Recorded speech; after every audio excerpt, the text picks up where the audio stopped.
Selamat malam, perkenalkan saya Aisyah Safira Putriana. Saya berasal dari Universitas Pamulang. Terima kasih atas kesempatan yang diberikan kepada saya untuk melakukan wawancara.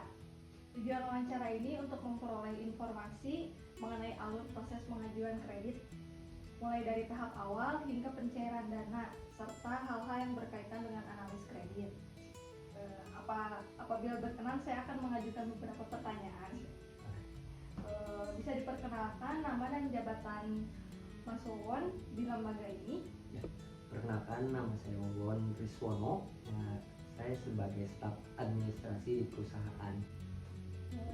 Sudah berapa lama Mas Wawon bekerja di bidang perkreditan? Kalau untuk di perusahaan ini sudah berjalan sekitar 4 tahun, lebih menjelang 5 tahun. Sudah lumayan lama ya Mas Sudah ya? lumayan. Menurut Mas Wawon nih, apa yang dimaksud dengan kredit menurut di lembaganya Mas? Kalau menurut saya perihal kredit itu sendiri adalah suatu wadah utang piutang, pinjam meminjam antara kreditur perusahaan kepada debitur calon nasabah dengan menentukan piutang dalam jangka dan bunga tertentu yang telah ditentukan dan disepakati bersama. Oke. Apa saja sih jenis kredit yang tersedia di perusahaan Mas Wawon? Untuk sementara sih kita ada dua jenis pembiayaan, satu untuk perkreditan motor baru dan juga dana tunai. Kalau untuk motor baru artinya kita memberikan dana untuk pengambilan unit dari dealer. Kalau untuk dana tunai itu sebuah wadah peminjaman dengan jaminan motor dari debitur. Oke. Bagaimana alur proses pengajuan kredit dari awal hingga pencairan dana? Kalau untuk alurnya, pertama kita ada pengajuan BI, BI checking dulu. Nanti kita lihat kolektibilitas dari calon debitur, apakah memenuhi syarat atau enggak. Apabila memenuhi syarat, kita lakukan survei ke pihak debitur, terutama ke domisili tempat tinggal, melihat kapasitas debitur di sana sama usahanya apa. Jadi dia mendapatkan penghasilan dari mana, itu sih yang paling utama. Kira-kira dokumen apa saja yang harus disiapkan oleh calon nasabahnya? Kalau untuk dokumen sementara sih yang paling utama KTP, rekening listrik ataupun PBB, terus bukti penghasilannya apa, slip gaji atau rekening koran. Bisa juga kalau untuk usaha bisa dari faktur-faktur penjualan atau pembelian. Bagaimana proses verifikasi dokumennya dilakukan? Kalau untuk verifikasi dokumen biasanya dilakukan oleh kredit analis. Kalau misalkan di kita itu di kantor pusat. Di kantor pusat, nanti untuk data-datanya sesuai atau tidaknya bisa by phone juga. Untuk penyesuaian hasil survei marketing apakah sesuai dengan data yang diperoleh oleh kredit analis di kantor pusat. Misalkan untuk data beliau terdaftar atau tidaknya, misalkan dia bekerja di perusahaan mana, sesuai atau tidak, adakah dia di perusahaan tersebut, misalkan verifikasi langsung ke pihak perusahaan tempat dia bekerja. Apa saja yang dinilai dalam tahap analisis kreditnya, Mas? Kalau yang dinilai sih biasanya di tim marketing. Kalau di tim marketing itu karakternya dilihat dulu, di sosial masyarakatnya baik atau enggak. Terus kapasitasnya dia usahanya bagus atau enggak. Permodalannya bisa jadi perihal modal, maksudnya modal di sini dia mumpuni atau enggak kalau misalkan kita kasih perkreditan gitu. Terus tadi usahanya ya, usaha belum tersebut ya. Untuk usaha dia penghasilannya berapa sih per bulannya berapa? Apabila kita kasih perkreditan dengan angsuran sekian, dia mencukupi atau enggak untuk biaya hidupnya, dan juga untuk kecukupan angsuran ke kitanya masuk atau enggak gitu. Takutnya kalau misalkan kita paksakan dia nggak bisa bayar. Apakah menggunakan prinsip 5C dalam analis kredit, Mas? Ya, kalau untuk perkreditan sih pastinya patokan pada prinsip itu, dimana prinsip 5C ini menunjang untuk ke depan si debitur, calon debitur untuk baik dalam masa cicilan. Misalkan untuk karakter kepribadian beliau di masyarakat seperti apa, baik atau enggak, kapasitas untuk dia membayar angsuran secara tepat waktu seperti apa itu penilaiannya, ataupun kapital itu modal dia untuk pengajuan kredit itu mumpuni atau enggak, kolateral aset jaminan yang dia serahkan, misalkan kalau untuk dana tunai, untuk misalkan unit kendaraannya ini masih layak untuk kita biayai atau enggak gitu ya. Kalau misalkan untuk condition itu dilihat dari keadaan ekonominya. Kalau misalkan dia memang usahanya lebih bagus, ataupun mungkin kerjanya sudah permanen atau enggak, kita juga lihat dari sana gitu. Berapa lama biasanya proses pengajuan kredit hingga mendapatkan keputusan? Kalau untuk pengajuan kredit biasanya maksimal di 1 minggu sih sebenarnya. Tapi paling lama kita bisa jadi 3 hari juga udah beres. Kadang kalau misalkan memang debiturnya secara persyaratan, secara kondisi memungkinkan, bisa 1 hari juga beres. Bisa lebih cepat, tergantung kondisi sih. Biasanya apa aja sih faktor yang mempengaruhi pengajuan kredit disetujui atau ditolak?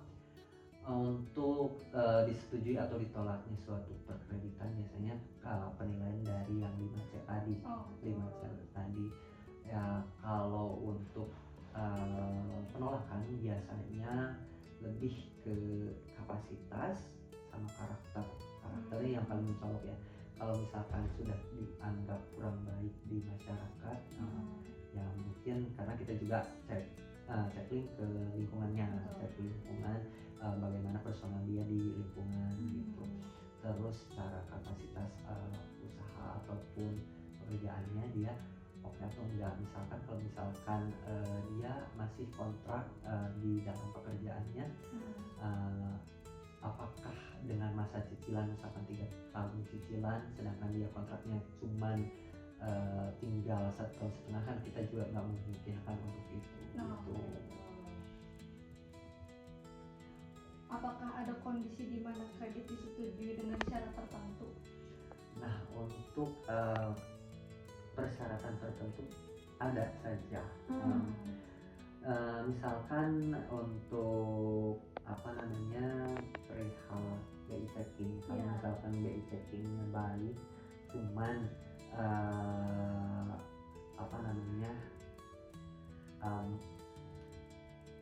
mungkin di kapasitasnya kurang cukup, jadi untuk menunjang angsuran yang lebih murah berarti harus ada kenaikan DP. Misalkan DP-nya hanya 30%, kita naikkan ke 40 atau 50%, biasanya seperti itu. Jadi kapasitasnya misalkan salary tiap bulannya pekerjaan sekian, supaya mumpuni, jadi DP-nya lebih dinaikkan gitu.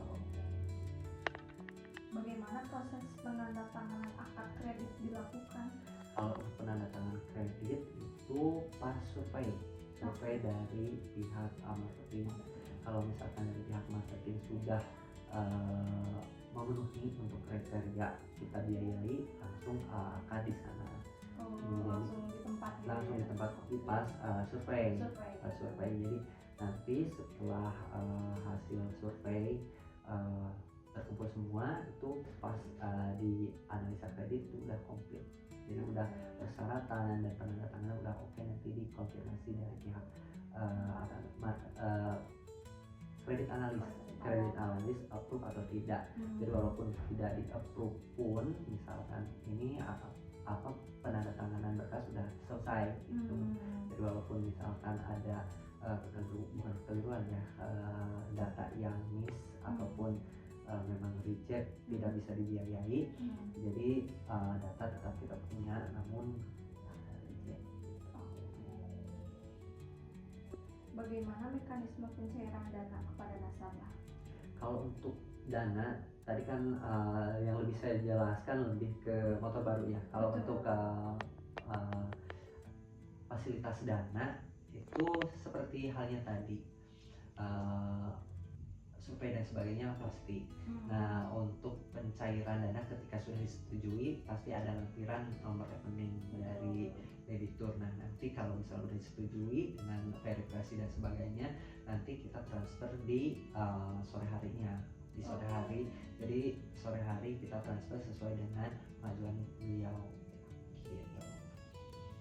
Apakah ada pengawasan setelah kredit dicairkan? Untuk pengawasan paling cross check. Jadi ada tim dari collection, pengecekan ulang, survei ulang, di mana dana tersebut benar atau enggaknya ke nasabah. Jadi dikhawatirkan ada marketing yang memang kurang ataupun apa, jadi kita cross check lagi benar atau tidak bahwa debitur tersebut menerima uang ataupun unit yang telah ditandatangani. Jadi selain kredit analis juga memverifikasi di awal, kita juga setelah pencairan kita cross check kembali. Nah, apa kendala yang sering terjadi dalam proses pengajuan kredit? kalau kendala sih seringnya di persyaratan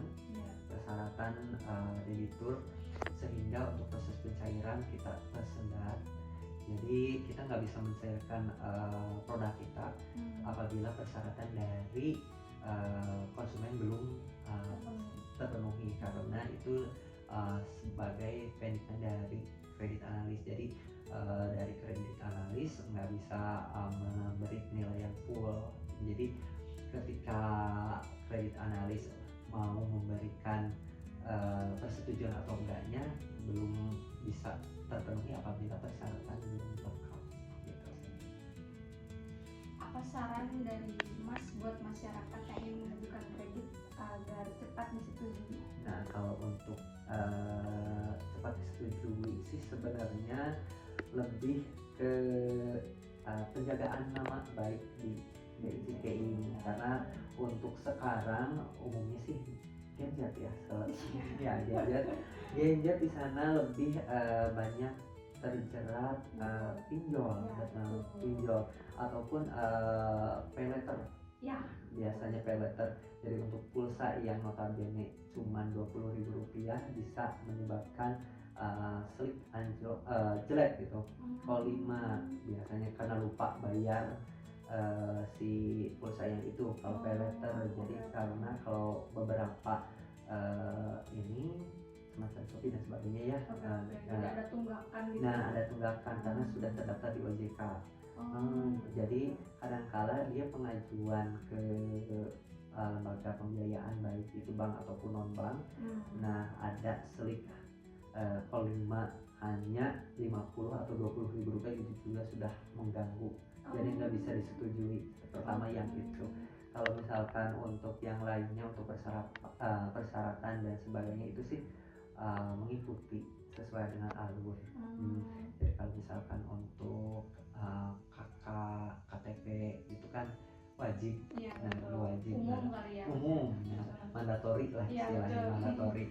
Nah, kalau untuk selebihnya, untuk penghasilan kan juga mungkin mereka juga akan mempertimbangkan dia mengajukan kredit unit tertentu dengan penghasilan ya disesuaikan dengan penghasilan beliau. Biasanya kendalanya di BI checking ya, kendalanya di BI checking. Jadi kalau misalkan udah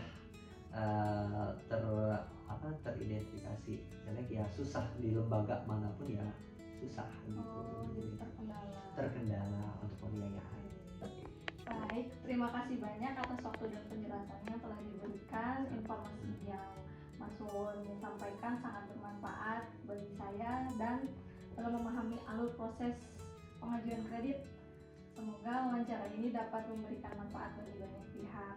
Mohon maaf apabila terdapat kesalahan dalam pertanyaan. Terima kasih, Mas. Sama-sama.